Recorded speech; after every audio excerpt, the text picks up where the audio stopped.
ఈ విషయం అర్థం చేసుకుంటారని ఈ 3 రోజుల అసెంబ్లీ స్థానాలు 2 పార్లమెంటు స్థానాల్లో వాళ్ళు పోటీ చేయడం జరిగింది. జనసేన 2 పార్లమెంటు స్థానాల్లో గెలవబోతా ఉంది.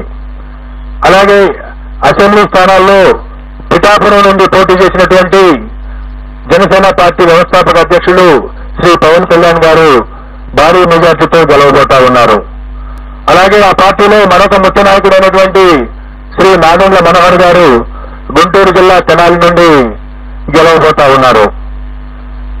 తర్వాత తెలుగుదేశం పార్టీ విషయానికి వస్తే తెలుగుదేశం పార్టీ అధ్యక్షులు రాష్ట్ర మాజీ ముఖ్యమంత్రి నారా చంద్రబాబు నాయుడు గారు కొత్తూరు నియోజకవర్గం నుండి భారీ మెజార్టీతో గెలవబోతా ఉన్నారు.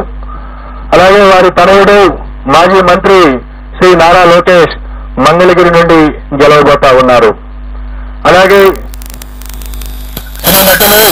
శ్రీ నందమూరి బాలకృష్ణ గారు హిందూపురం నియోజకవర్గం నుండి మంచి మెజారిటీతో గెలవబోతా ఉన్నారు. ఈ విధంగా ప్రతిపక్ష పార్టీలకు సంబంధించి ముఖ్య నాయకుల విషయాన్ని చూసుకున్న తర్వాత ఆంధ్రప్రదేశ్ అధికారంలో ఉన్నటువంటి వైఎస్ఆర్ కాంగ్రెస్ పార్టీ యొక్క మంత్రివర్గంలో అనేక మంది మంత్రివర్గ సభ్యులు తీవ్రమైనటువంటి పోటీ ఎదుర్కొంటున్నారు. కొద్దిమంది ఓటమి చవిచూడబోతా ఉన్నారు. ఇందులో ముఖ్యంగా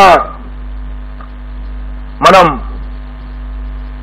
ఆంధ్రప్రదేశ్ ముఖ్యమంత్రి శ్రీ వైఎస్ జగన్మోహన్ రెడ్డి గారు పులివెందుల అసెంబ్లీ నియోజకవర్గం నుండి భారీ మెజార్టీతో గెలవబోతా ఉన్నారు.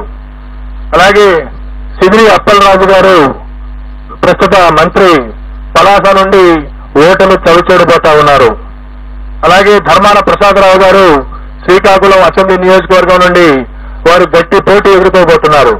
నేను ఎక్కడైతే గట్టి పోటీ అని సంబోధిస్తానో అక్కడ మా మార్జిన్ ఆఫ్ ఎర్రర్ ఏదైతే ఉంటుందో +/- 3% లోబడి ఫలితం ఉండే అవకాశం ఉంటుంది.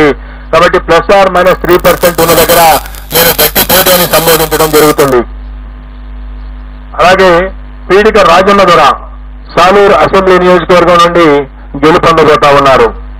అలాగే బొత్స సత్యనారాయణ గారు ప్రస్తుత మంత్రి మాజీ పిసిసి అధ్యక్షులు చీపురుపల్లి అసెంబ్లీ నియోజకవర్గం నుండి మంచి మెజారిటీతో గెలుపొందబోతా ఉన్నారు. అలాగే గుడివాడ